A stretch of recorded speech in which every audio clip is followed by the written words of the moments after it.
Hi అందరికీ. ఇప్పుడు టైమయితే 9:15 అయితే అవుతుంది. నేను ఈవినింగ్ చాలా ఆకలేస్తుందని మా హస్బెండ్‌కి చెప్పాను.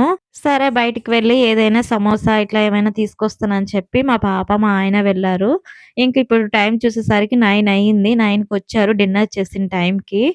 ఇంక సరేలే అని ఏం తీసుకొచ్చారని చూసేసరికి ఇది చూసారు కదా! వెజ్ పఫ్ అయితే తీసుకొచ్చారు. ఇందులో పన్నీలు, అలాగే వెజిటబుల్స్ అన్నీ కూడా ఉన్నాయి. మా పాపొచ్చి చూసింది చికెన్ ఏమైనా అని. కానీ చికెన్ కాదు వెజ్ అని చెప్పితే ఇంక వెళ్ళిపోయిందనమాట. ఇంక నేనైతే 2 ముక్కలు చేశాను. ఇంక తినేసరికి నోట్లోన అట్లనే కరిగిపోతుంది. టేస్ట్ అయితే చాలా బావుంది. ఇన్ని రోజులు నాన్ వెజ్ తినేదాన్ని. సో, ఇప్పుడు కార్తీక మాసం కాకపోతే వెజ్ తింటున్నా. ఇంకా వెజ్ కూడా ఇంత టేస్ట్‌గా ఉంటుందా అనిపించింది. ఇంకా నా వీడియో కనుక మీకు నచ్చినట్లయితే షేర్ చేయండి, కామెంట్ చేయండి, సబ్స్క్రైబ్ చేయండి. Thank you for watching this video friends. By by.